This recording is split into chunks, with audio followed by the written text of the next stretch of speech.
Well, it's obviously not the most remote of hills, as there's a busy road down there. And as you'd expect, when there's a busy road as close to a hill as this is, said hill is very popular. And this is a popular hill. I am on Ben Vrackie today, which is the hill that towers over the back of Pitlochry in Perthshire. I think most folk tend to go up from actual Pitlochry itself, which is over the other side, but I'm coming up from Killiecrankie, the pass of Killiecrankie, which is just tucked down in here. And it's another day where I've been promised sunshine. There's some brightness, that's the sun trying its best to poke through, but as it was 7 days ago when I was on Ben Wyvis, this is a good day. This is one of these interlude days, one of these intermediate days between storm systems, because we're a week on but the weather hasn't changed. Still getting storms rattling in, battering the country, especially England. It's all going south this year, but we haven't escaped it here. It's been very windy with lots of snow and blizzards and whiteouts and all that kind of thing. And as I am always saying, you have to snatch these days when you get them, because who knows when you might get another chance. As with last week, brightness was promised. It was promised to clear. Cloud base was supposed to be at about 1,000 metres. This hill that I'm going up today isn't even 900 metres, so fingers crossed again that it will clear. And I'm just walking on faith and willing it to clear. But you'll notice that whereas 7 days ago on Ben Wyvis, I stubbornly had my sunglasses here because that's how confident I was of sunshine. I think last week knocked my confidence a bit, and though it's forecast to be bright and there is shades of blue up there, I haven't got sunglasses today, at least they're not on my head. Anyway, I have, however, got my snowshoes with me, because all I've been reading everywhere in accounts about how much snow there is from the Avalanche Information Service and the ski resorts is about how much snow there is above about 700-800 metres. Waist deep, filling gullies to, 20, 30, 40 feet deep. Not uniform cover, because it's all been blown about a lot and the wind's been blowing it around, so some places are scoured completely clear. But I've got a feeling that once I get up high, if I get up high, snowshoes might come in handy.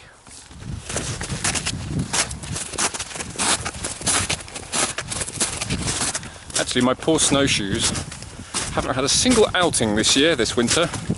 Not since last April, I think. March or April, I think that's the last time they had an outing. Almost a year ago. And it's not for lack of snow. There's plenty of snow to go out and use your snowshoes. There just aren't these interludes to use them. Except today.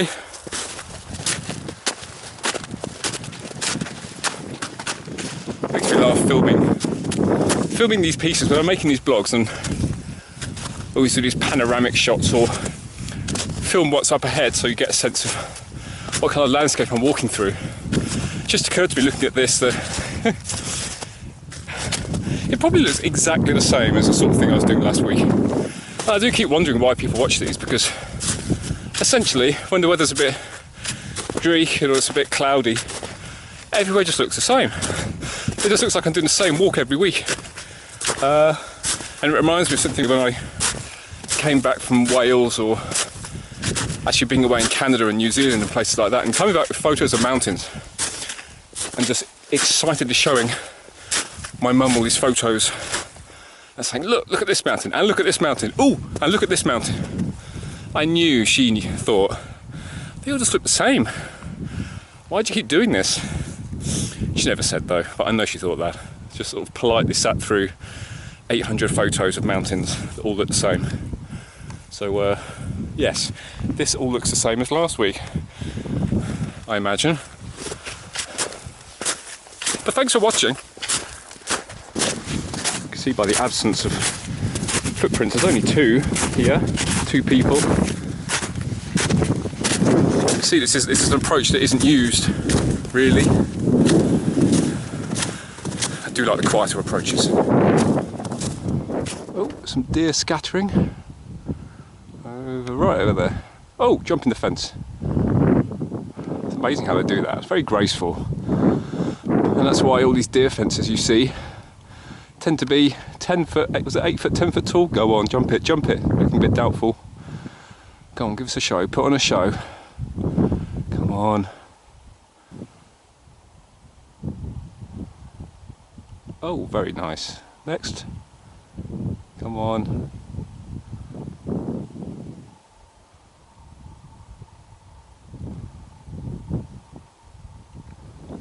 Now they've disappeared just like that into this monochrome landscape.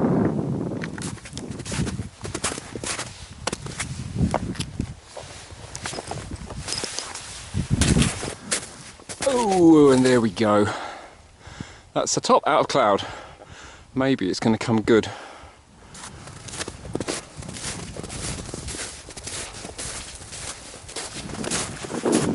It's funny, up till now I've just been trudging, is that the right word? Trudging up here, just at a normal pace, and as soon as you see a summit reveal, I can feel, I know, my heartbeat gets a bit faster. I suppose that's what leads on to summit fever, really, and in graver situations, that urge to reach the top of something. But undoubtedly, when you do see it clear like that, it does lift you a lot. And you never know how fleeting the weather window is going to be. So do sometimes just start rushing, I suppose, trying to run up there practically to make sure I do get up there when it's free of cloud.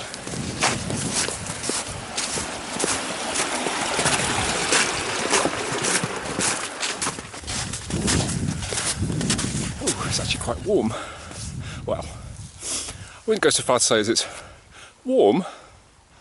It's about 2 degrees, I think, but it's certainly not cold. Not down here where it's protected from the wind anyway. It's also quiet. It's just the sound of burns, running water.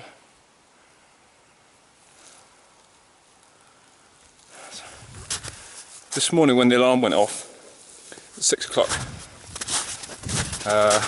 which is late compared to what time I used to get up. I mean, I seem to have fallen out of the habit of driving vast distances to go and walk far-flung hills. I used to set my alarm at 4 in the morning and leap out of bed. These days, maybe I'm getting old, but I find the prospect of an early start doesn't really inspire me anymore. Isn't much of a motivator. And I am finding it more difficult to get out when the forecast isn't great. A great forecast, I'll be leaping out of bed. But when it's a bit whatever, I'm almost finding myself thinking this morning, oh, I'll just stay in bed. It's quite worrying, actually. It's quite insidious how this hill apathy is creeping up on me this winter. But once you get out here again, and I'm out in all this splendour and snow, heather, grouse, deer, it's like a shot in the arm.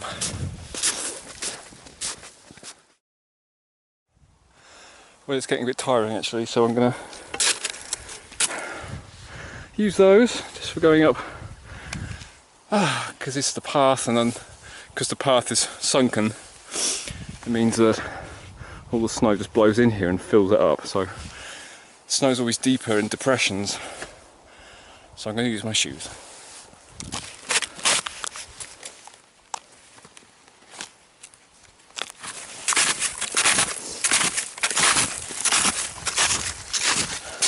It's noisier, but it's definitely easier.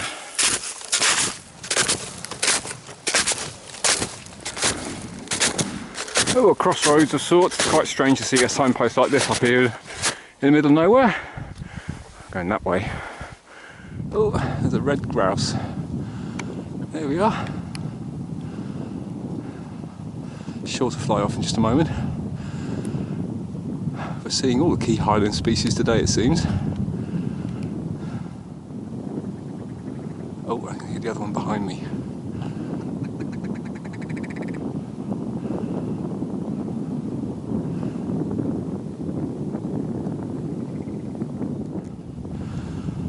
There's somebody making their way up, making really slow progress. The snow must be quite deep over there. There you go, sense of scale for you. Going up there. It is turning into a nice day. I'm almost scared to say it. This might jinx it.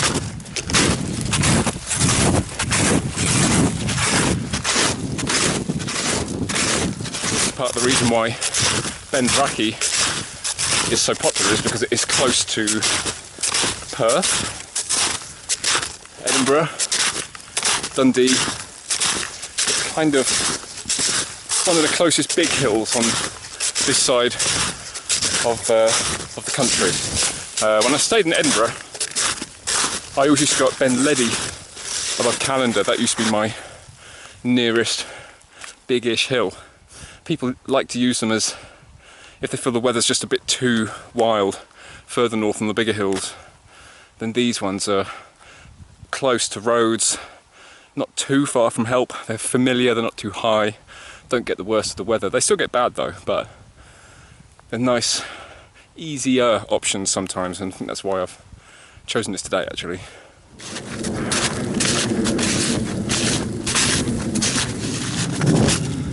And that's the loch.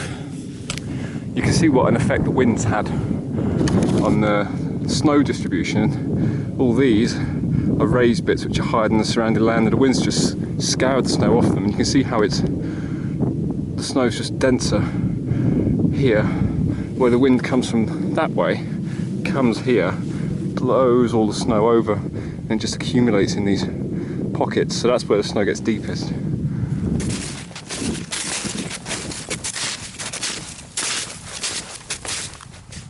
See, that's the main path coming up from Pitlochry, and all of a sudden lots of people.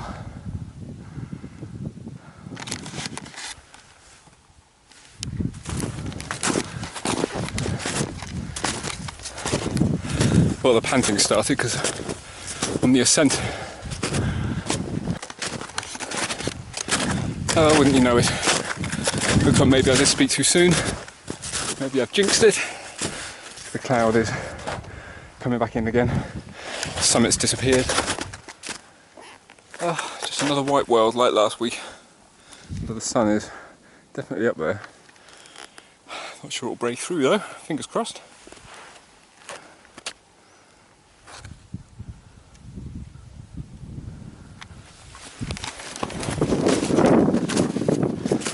Well, clearing a bit. Just spent 10 minutes chatting to a guy down there with his dog.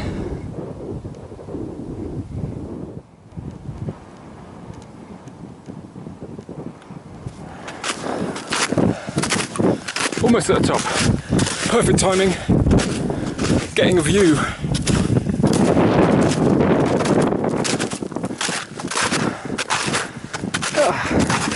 Wow, look at that.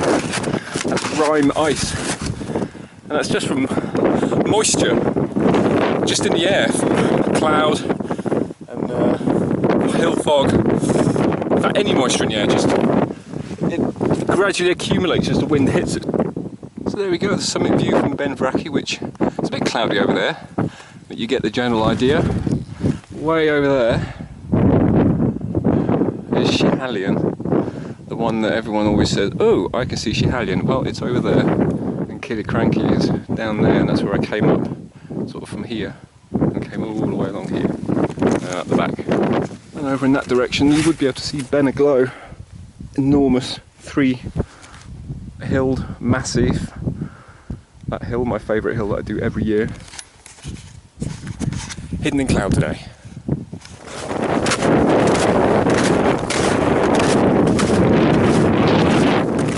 Whenever I come up Ben Vrackie, I always go to the other summit, just because it's quiet. I don't mind sharing summits, but I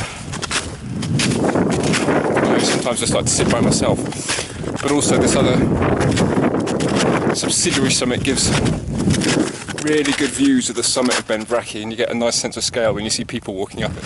But at the moment, it's all just looking very white. And recording this, I have no idea whether you can actually see anything whatsoever, although we have clearance over here.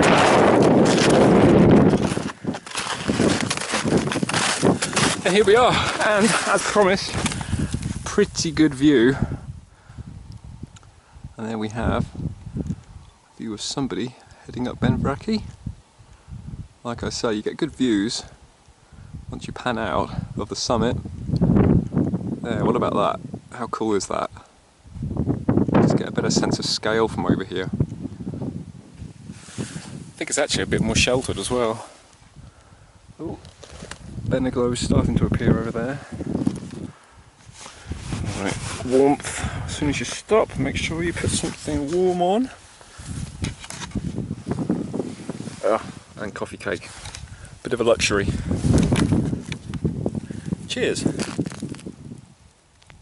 Oh, as you can see, it's completely come in again. I just don't know whether this is going to be it for the day now or not.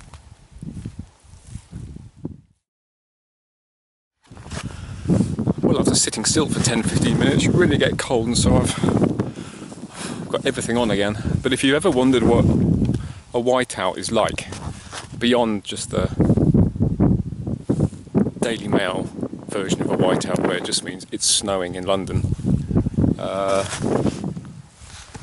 you go. I don't think the camera can focus on anything at all. It's when you can't tell the difference between ground and sky. Everything's just white. No horizon, nothing at all.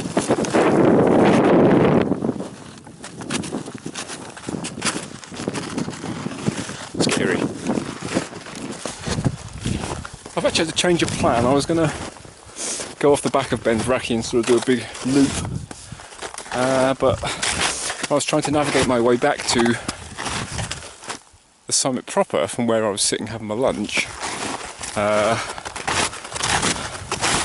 not convinced that my compass is giving an accurate bearing, so I thought it was better to play it safe, follow my ascent route back down the hill, which is clearly marked, rather than relying on a compass that I'm not 100% sure is accurate and going off the back of Ben Vrackie into a whiteout. Yeah, and I know that if you leave your phone in contact with magnetic things like compasses, then it can affect them quite badly. So I'm not yeah, it's unnerved me a bit, that has, so I'll check that when I get home.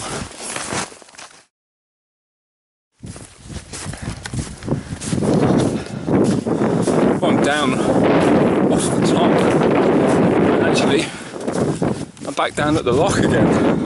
You can see how quickly the weather's changed. I wasn't here that long ago.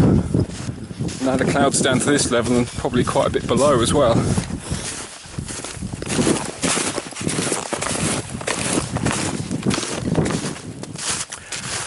Well, I'm starting to see green and there's houses, and that's pretty much where I started the walk down there. This is the first time I've come out of the cloud since I've come off the top. I don't think even I would have expected the weather to deteriorate to this extent so quickly. Incredible, just in the space of about 15 minutes all this just came in, and I've had cloud all the way down.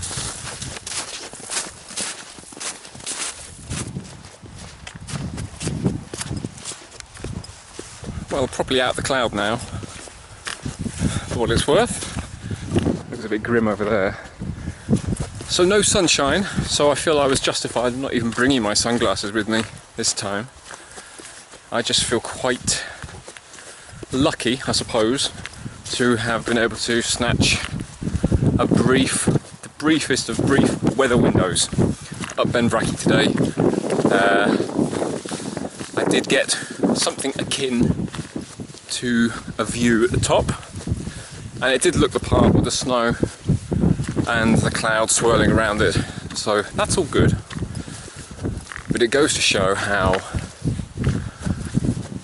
it's the story of this winter, really. There's been precious few nice days, and even the days that are nicer like this, and you really have to take them when they come along. I could have easily stayed in bed, hit the snooze button for another hour or so, and it means I'd have been like the people heading up Ben Vrackie just now, the ones who weren't going to get any views at all, and many of them actually were just turning back because visibility was so bad, and because there's not even any rocks poking through the snow, it's impossible to see where you're going. You can navigate with a compass and a map or a GPS if that's what you've got, but it's very, very unnerving when your mind starts playing tricks on you. because you can't see any features at all. And everything's very bright, even though there's no sun.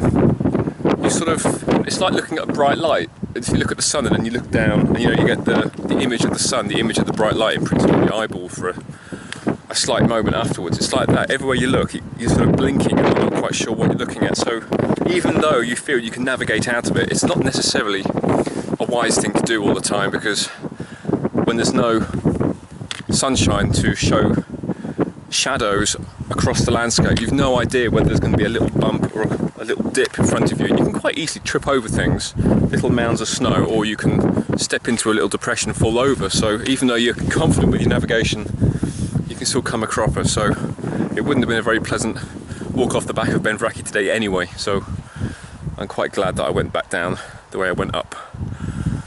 But all in all, a good walk. Glad I snatched it.